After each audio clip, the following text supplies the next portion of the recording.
गुरु रूप प्यारी साध संगत जी, वाहिगुरु जी का खालसा, वाहिगुरु जी की फतेह।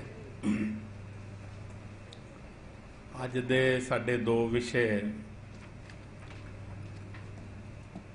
पहला विषय साडा निर्गुण ते सरगुण परमात्मा बारे,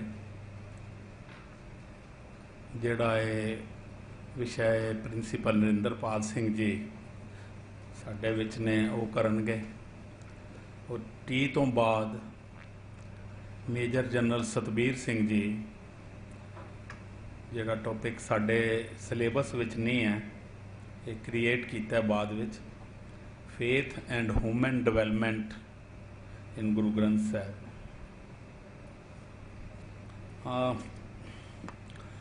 मैनू दो चार रिटन भी लोगों के आप जी विचों किसी ने मैसेज दिते ने, और खुद भी कल असी बैठ के विचार कर रहे थे कि 13 अगस्त तो 14 अगस्त सैटरडे संडे है, तो 15 अगस्त शायद सोमवार 15 अगस्त हैगी। तो वो उन्हों का कहना यह सी कि क्योंकि ये 3 छुट्टियां ने, तो तुहाडे बड़े स्टूडेंट इस तरह है कि वो शायद उन्होंने एक क्लास मिस करनी पे, क्योंकि 3 छुट्टियां का एक लालच ऐसा है। ये जदों पढ़िया मैं, तो मैनू भी ये लालच आ गया सी। ते जे आप जी की इजाजत होए तो वो असी 13 ते 14 की जिहड़ियां क्लासेस ने वो असी ना लैके फिर एक हफ्ता लेट हो जाएगा साडा। पर जे तुसी ठीक समझो तो असी 3 छुट्टियां जिहड़ियां ने, जिहड़े आम लोग छुट्टियां होंदियां ने अंदर बाहर जाना हुंदा। दूसरी एक बड़ी जैनुअन सानू थोड़ी जी प्रॉब्लम आ रही है नैक्सट वीक दी, कि इस कॉलेज दे विच एक बड़ा वड्डा एक 350-400 किलोवाट का एक ट्रांसफार्मर लग रहा है, क्योंकि कॉलेज 21 तरीक तो शुरू हो रहे हैं। और वो ट्रांसफार्मर जदों लगना है, उन्होंने 2 दिन लिए इत्थों की पूरी लाइट कटनी पेगी। वो मैनू कल रात भी फोन आया कि सानू ये प्रॉब्लम आ सकती है सैटरडे संडे। मैं कोशिश कर रहा कि अगर वो जनरेटर नाल हो सकिया तो मैं जरूर इत्थे ही क्लासिस कराँगा, क्योंकि वो कल उन्होंने मीटिंग है, पता लगेगा कि अगर जनरेटर नाल उन्होंने अलाउ किया था, क्योंकि पूरी वायरिंग उन्होंने बदलनी है। तो असी अगले सैटरडे संडे ये क्लासिस जिहड़ियां ने असी गुरुद्वारा माता सुंदरी विच कर सकते हैं, क्योंकि पहले भी 1-2 बार इस तरह दियां कॉमनवैल्थ गेम्स विच प्रॉब्लम्स आईयां सी, तो असी उत्थे वो कीतियां सी। तो आप जी नूं मैसेज राही सारिਆਂ ਨੂੰ ਇਹ ਗੱਲ ਦਾ ਜਿਹੜਾ ਇਹ ਤੁਹਾਨੂੰ पहुँच जाएगी गल।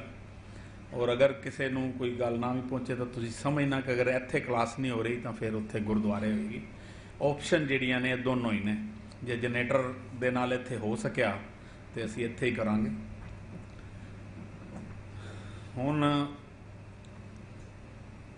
अज कुछ थोड़ा ये प्रोग्राम सी कि साडे जिहड़ा 12वां साडा एक कोर्स सी, उस कोर्स दे विच जिहड़ा साडे एग्जाम हुंदे ने, उन्हां एग्जामां दे विच जिहड़े फस्ट आए सी जी TV तो जिहड़े गुरप्रीत सिंह एक ओंकार दा जो प्रोग्राम करते हैं एंकर, वो भी पिछले कोर्स विच इत्थे एज ए स्टूडेंट साडे नाल सी, ते रिटन पेपर विच वो फस्ट आए सी। तो वो जिहड़ा उन्हां दा कुछ सर्टिफिकेट और जो थोड़ा बहुत उन्होंने असी ऑनर करना सी, उन्हां नाल अज गल हुई सी कि वो अज आ जान क्लास विच। तो मैं तो उन्होंने कहा सी 11 बजे आ जाओ, शायद कोई स्टूडियो की कोई प्रॉब्लम होनी है, वो फिर देखते हैं टी टाइम वेले, तो इसलिए भी थोड़ी जी वेट उन्होंने भी हो रही सी। हुण निर्गुण ते सरगुण की जिहड़ी गल है, वो गुरु नानक दे आगमन तो पहला परमात्मा बारे, उस अकाल पुरख बारे अलग अलग विचार सन, भिन्न भिन्न ख्याल प्रचलित सन। एक पासे तो कुछ ऐसे विद्वान सन जिन्हां दा विचार सी या विश्वास सी कि परमात्मा एक अडरी हस्ती है, अलग एक हस्ती है जो इस ब्रह्मांड तो, इस सृष्टि तो कित्थे अलग है। और इसलिए इस सृष्टि नूं, इस दुनिया नूं मिथ्या कहा गया, माया कहा गया, क्योंकि इत्थे परमात्मा नहीं है, इसलिए मटीरियल है। और कुछां ਦਾ ਵਿਸ਼ਵਾਸ ਇਹ ਸੀ ਕਿ ਪਰਮਾਤਮਾ ਇੱਕ ਆਜ਼ਾਦ ਔਰ ਮਨਮਾਨੀ ਕਰਨ ਵਾਲੀ ਇੱਕ ਅਲੱਗ ਹਾਕਮ ਹੈ ਤੇ ਉਹ ਦੇਵੀ ਦੇਵਤਿਆਂ ਰਾਹੀਂ ਇਹ ਸ੍ਰਿਸ਼ਟੀ ਜਿਹੜੀ ਹੈ ਚਲਾ ਰਿਹਾ ਹੈ। ਉਦੋਂ ਕੋਈ ਪੱਥਰ ਦੀ ਪੂਜਾ ਕਰਦਾ ਸੀ, ਕੋਈ ਪਸ਼ੂਆਂ ਦੀ, ਕੋਈ ਦਰਖਤਾਂ ਦੀ, ਕੋਈ ਦਰਿਆਵਾਂ ਦੀ। ਦਰਅਸਲ ਕਿਸੇ ਵੀ ਧਰਮ ਦੇ ਵਿਸਥਾਰ ਅਤੇ ਰੋਹ ਰੀਤੀ ਦਾ ਜੋ ਸਾਰਾ ਦਾਰੋਮਦਾਰ ਜਾਂ ਕਹਿ ਲਈਏ ਨਿਰਭਰ ਹੋਣਾ ਇਸ ਉੱਤੇ ਹੁੰਦਾ ਹੈ ਕਿ ਉਸ ਧਰਮ ਵਿੱਚ ਪਰਮਾਤਮਾ ਦਾ ਸਰੂਪ ਕੀ ਹੈ, ਪਰਮਾਤਮਾ ਦਾ ਸੰਕਲਪ ਕੀ ਹੈ। ਪਰਮਾਤਮਾ ਦੀ ਸੂਰਤਾਂ ਅਨੇਕ ਹਨ ਜੋ ਬਿਆਨ ਨਹੀਂ ਕੀਤੀਆਂ ਜਾ ਸਕਦੀਆਂ, ਔਰ ਵੱਖ-ਵੱਖ ਧਰਮਾਂ ਵਿੱਚ ਜੋ ਇੱਕ ਰੱਬ ਨੂੰ ਮੰਨਦੇ ਨੇ ਉਹਨਾਂ ਦੀਆਂ ਸੂਰਤਾਂ ਬਾਰੇ ਕੁਝ ਵਿਚਾਰ ਜ਼ਰੂਰ ਮਿਲਦੇ ਨੇ। ਲੇਕਿਨ ਜੋ ਗੁਰੂ ਨਾਨਕ ਸਾਹਿਬ ਦਾ ਮੰਨਣਾ ਸੀ ਉਹ ਇਹ ਸੀ ਕਿ ਇੱਕ ਤਾਂ ਹੈ ਕਿ ਪਰਮਾਤਮਾ ਅਗਮ ਅਗੋਚਰ ਹੈ ਤੇ ਦੂਸਰਾ ਪਰਮਾਤਮਾ ਸਰਵ ਵਿਆਪਕ ਹੈ।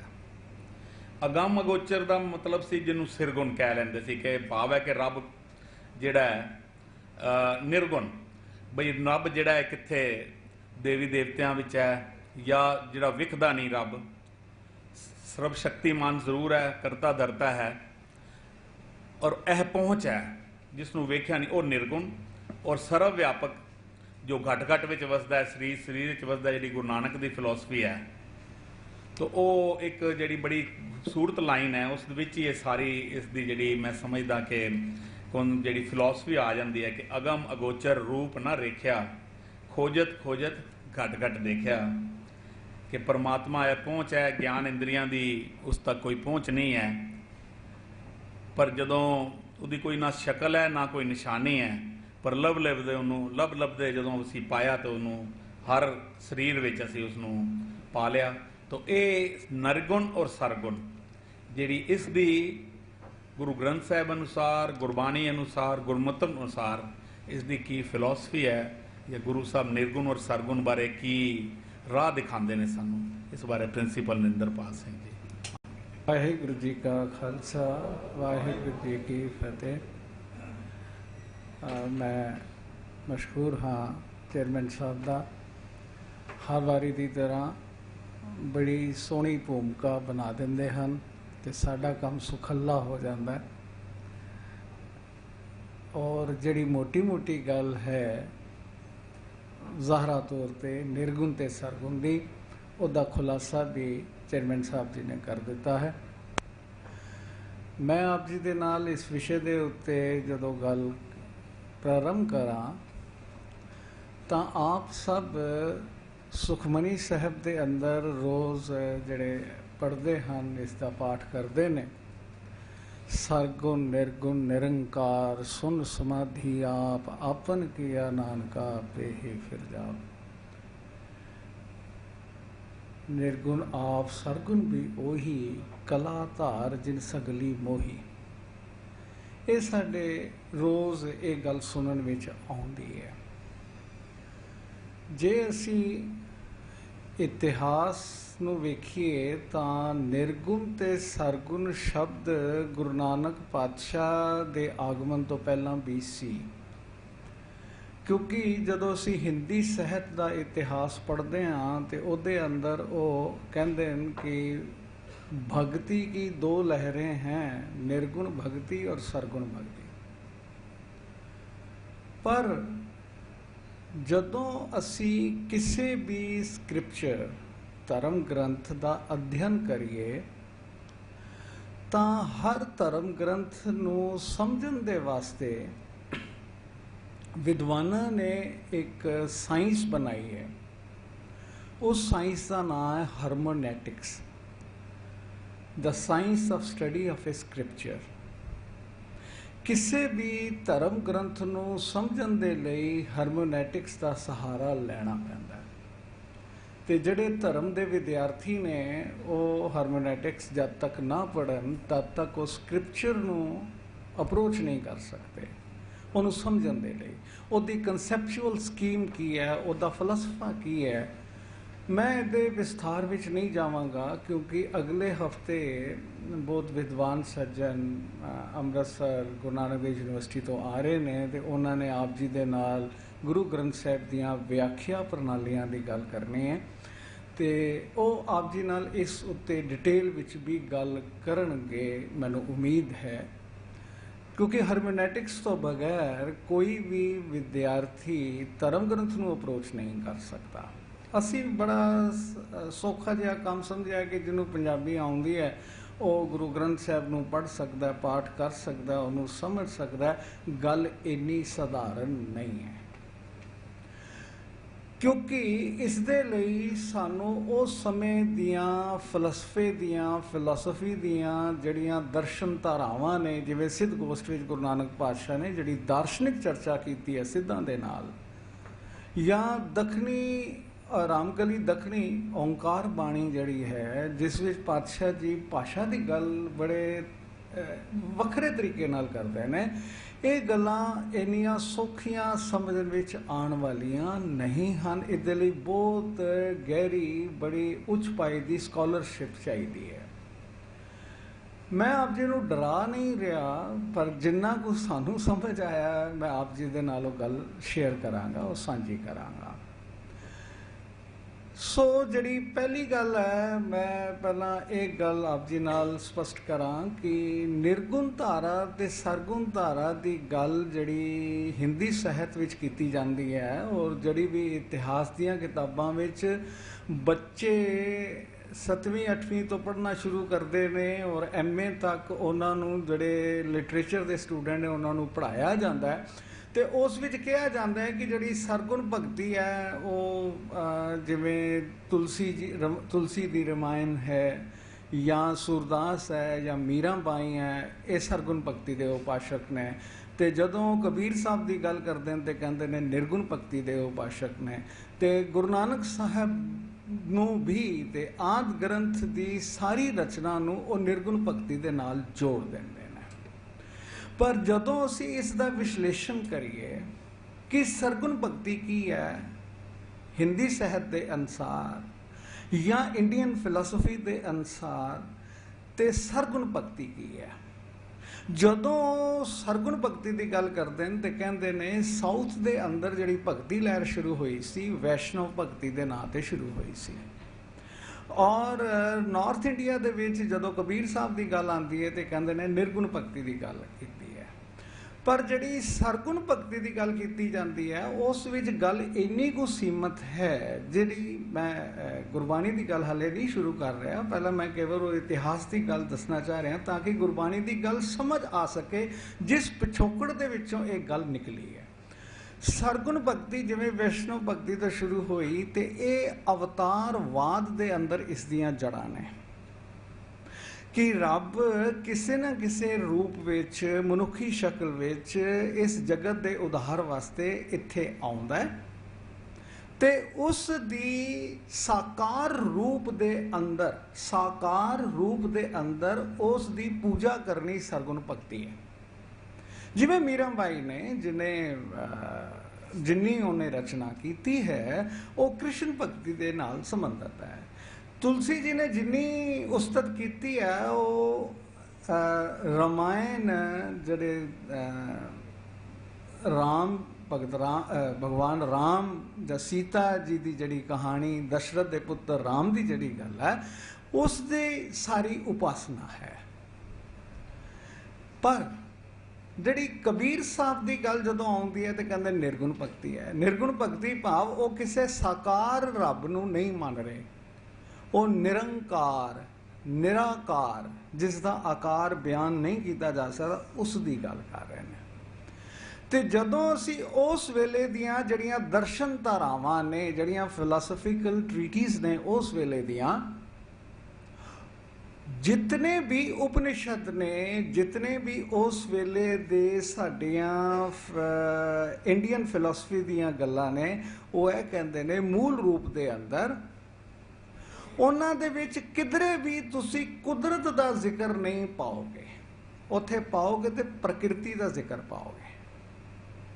ਉਹ ਕਹਿੰਦੇ ਨੇ ਸੰਸਾਰ ਦੀ ਰਚਨਾ ਕਿਵੇਂ ਹੋਈ, ਇੱਕ ਪੁਰਸ਼ ਸੀ ਇੱਕ ਪ੍ਰਕਿਰਤੀ ਸੀ, ਪ੍ਰਕਿਰਤੀ ਵੀ ਪਹਿਲਾਂ ਮੌਜੂਦ ਸੀ, ਪੁਰਸ਼ ਵੀ ਮੌਜੂਦ ਸੀ, ਦੋਨਾਂ ਦਾ ਸੰਜੋਗ ਹੋਇਆ ਤੇ ਸੰਸਾਰ ਚੱਲਣਾ ਸ਼ੁਰੂ ਹੋਇਆ। ਪੁਰਸ਼ ਜਿਹੜਾ ਨਿਸ਼ਕਿਰਿਆ ਹੈ, ਪ੍ਰਕਿਰਤੀ ਜਿਹੜਾ ਉਹ ਕਿਰਿਆਸ਼ੀਲ ਹੈ। ਮੂਲ ਇਹ ਗੱਲ ਹੈ। प्रकृति ते पुरुष का संयोग होएगा जड़ा शांख दर्शन की जिहड़ी गल आउंदी है, तां इस दे ये सारी जिहड़ी सृष्टि है ये सारा रूप लैंदी है। असी जदों वैसटर्न फिलोसफी विच जाने आ, इस्लामिक कल्चर विच जाने आ, तां उत्थे नेचर है ते नेचर नूं नर्चर करन वाला कोई है। कुदरत है, जिवें इस्लाम दे अंदर कुदरत की गल की गई, ते कुदरत दा कोई कादर भी है कि देयर इज सम क्रिएटर जड़ा कि इस सारे नूं कंट्रोल करता है। पर जदों असी क्रिश्चियन, इस्लामिक, ज्यूडिज्म इन्हां दी फिलोसफी की गल करिए तां ओह की गल कहते हैं कि जड़ा रब है, जड़ा गॉड है, उस इस पृथ्वी तो, इस सृष्टि तो बाहर है। वो सतवें आसमान ते बैठा है। उन्हें सतवें आसमान ते बैठ के उस हैवन तो वो आप होली है, पवित्र है। उन्हें सारी जिहड़ी सृष्टि बनाई है ये दुखां दा घर है, ये तुहानू पाप तुसी कोई कीते ने ते इस करके तुसी आए हो। उन्हें तुहानू इत्थे इस धरती दे उत्ते वगा मारिया है। भाव sacred is the God, profane is the world. जाओ कहंदे हैं इस्लाम दे विच ओ आप नूर है, ये सारी सृष्टि खाक है। पर इसनूं ओ मोनोथीइज्म कहंदे। मोनोथीइज्म तक मानवता का ख्याल, जिन्हों असी एक ईश्वरवाद की गल कहने आ, उत्थों तक मनुख का ख्याल कदों पहुंचिया? पूरे वर्ल्ड दे विच बड़ी रिसर्च हुई है रिलीजियस एक्सपीरियंस के उत्ते। रिलीजियस एक्सपीरियंस भाव धार्मिक अनुभव। जदों मनुख पत्थर युग दा सी, उहदे अंदर भी कोई धार्मिक भावना सी। असी जड़ियां आदम जातियां की गल करने आ, भाव अज इंडोमान निकोबार दे विच भी बहुत सारियां आदम जातियां ने, आस्ट्रेलिया दे विच रेड इंडियंस, वर्ल्ड ओवर बहुत सारियां आदम जातियां ने जिन्होंने असी ट्राइब्स कहने आ। उन्हां दे अंदर भी कोई धार्मिक ख्याल, धार्मिक अनुभव उन्हां विच भी ने। शुरू विच मनुख ने प्राकृतिक शक्तियां नूं दी पूजा आरंभ की, जिन्हों वो एनिमिज्म कहते हैं कि हर चीज़ विच कोई रूह हुंदी है ते रूहां की आराधना करनी, उन्होंने एनिमिज्म कहा जाता है। फिर उन्होंने कहा नहीं, कुछ देवते हैगे ने जिहड़े इस कारज नूं चला रहे ने, जिन्हों वो पॉलीथीइज्म कहते हैं, बहुदेववाद कहते हैं कि बहुत सारे देवते ने, कोई जल देवता है, कोई अग्नि देवता है, जिहड़े इन्हां नूं कंट्रोल कर रहे हैं। पर समा आने तो बाद मोनोथीइज्म आंदा है, एक ईश्वरवाद आंदा है कि इन्हां सारे देवतियां दे उत्ते एक रब हैगा। जिवें पातशाह कहते हैं, एक काम आई जुगत व्याई, तीन चेले परवान, एक संसारी, एक भंडारी, एक लाए दी बान। ओ वेखे उन्ना नदर ना आवे। बहुता ये विडान आश्चर्य गल ये है कि परमात्मा सारियां तो वड्डा है। एक तुसी मिथिहासक कहानी बना लई कि एक माई किसी जुगती नाल विआही, उन्हें तीन चेले पैदा कर ले, ब्रह्मा विष्णु महेश से उस संसार की कार कर रहे हैं। पातशाह कहते मूल गल ये है, भावें कोई कर रहा होवे, उन्हां देवतियां नूं ते रब नहीं नजर आ रहा, रब सारियां नूं देख रहा है। फिर वड्डी गल कि रब बारे जिहड़ी गल ये की गई कि वह सतवें आसमान ते बैठा है, उस इस संसार तो अटंक बैठा है, बाणी इस गल नूं भी रद्द करती है। बाणी ये गल कहती है, बाणी भी जो सानू बख्शिश हुई है वो है, ये जग सच्चे की है कोठड़ी, सच्चे का विच वास। ये जिहड़ी सारी सृष्टि है रब तो बगैर नहीं है।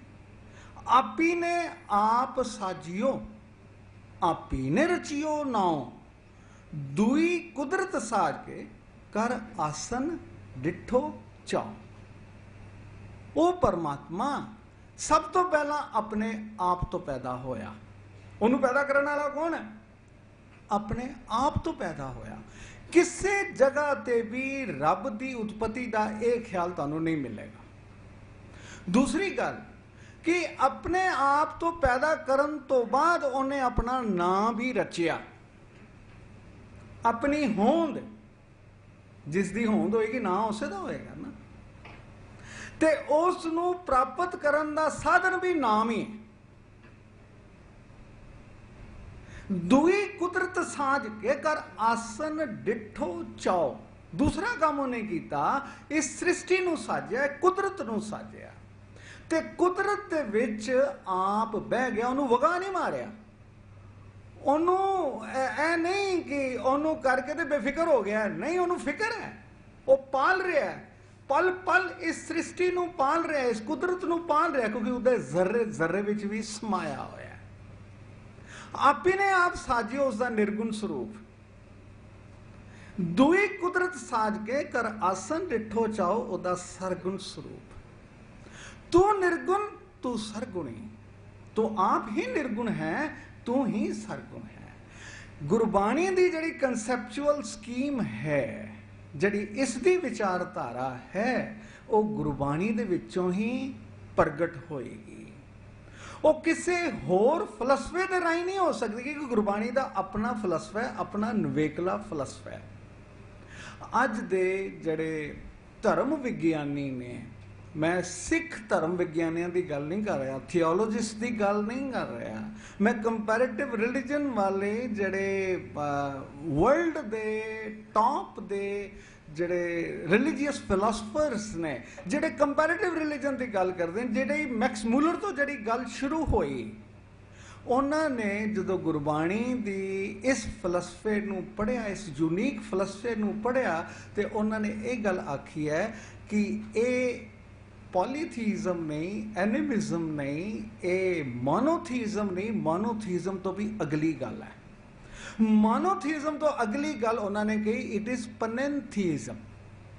गुरबाणी सब्सक्राइब बाणी जिहड़ी है वो पनेंथीज़म विच आंदी है। पनेंथीज़म की जदों असी पंजाबी करिए, इसनूं ट्रांसलेट करिए, तो इसनूं कहा जाता है निरंतर ईश्वरवाद।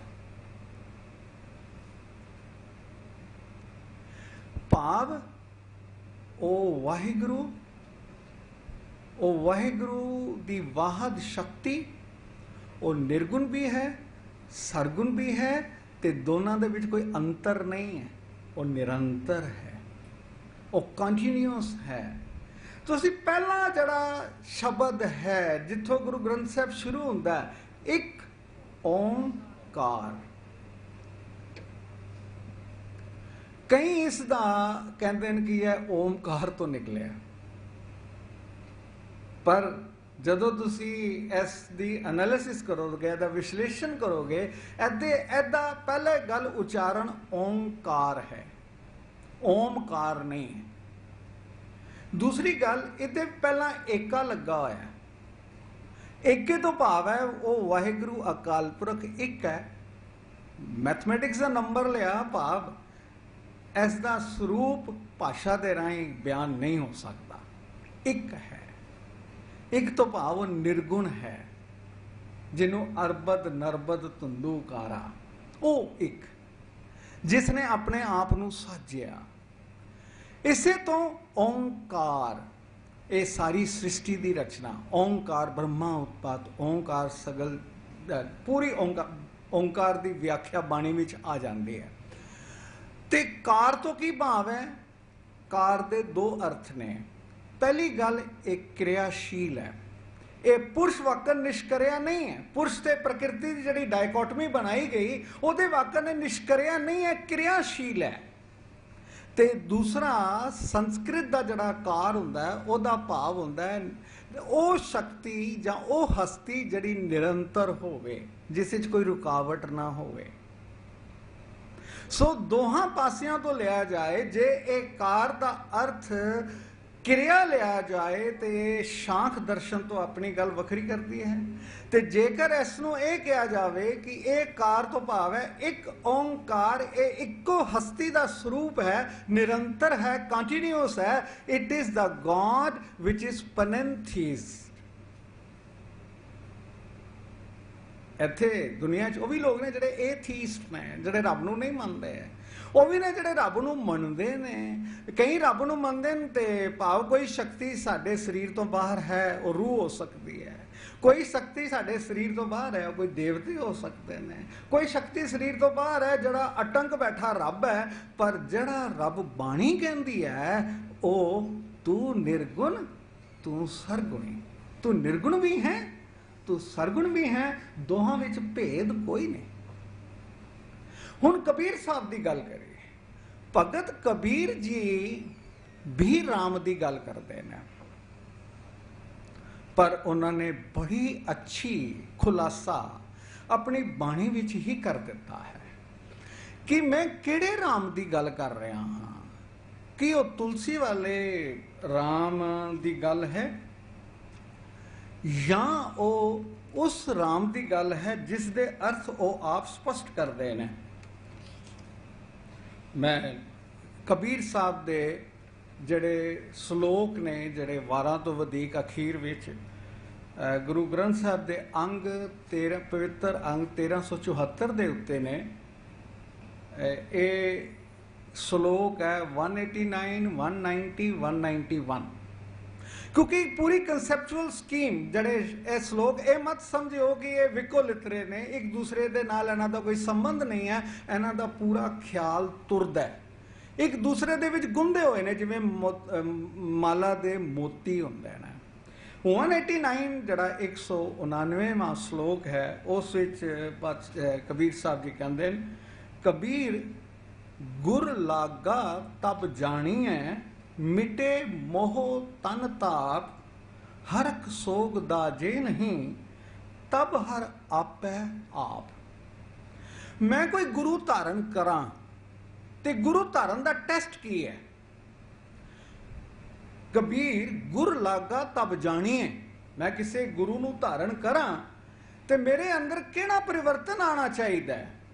ਕਬੀਰ ਸਾਹਿਬ ਬਖਸ਼ਿਸ਼ ਕਰਦੇ ਨੇ, ਮਿਟੇ ਮੋਹ ਤਨ ਤਾਪ।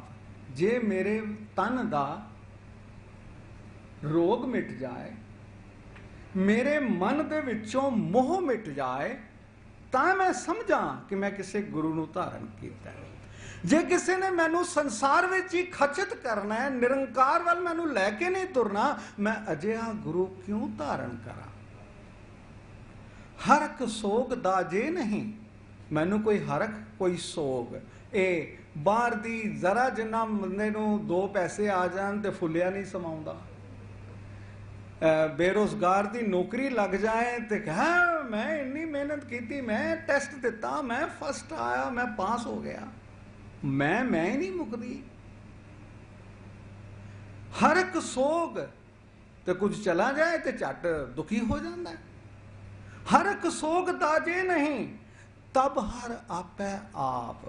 ਉਹ ਨਰ ਜੋ ਨਰ ਦੁਖ ਮੈਂ ਦੁਖ ਨਹੀਂ ਮਾਨੇ, ਸੁਖ ਸਨਹਿ ਅਰ ਭੈ ਨਹੀਂ ਜਾਕੇ, ਕੰਚਨ ਮਾਟੀ ਮਾਨੇ।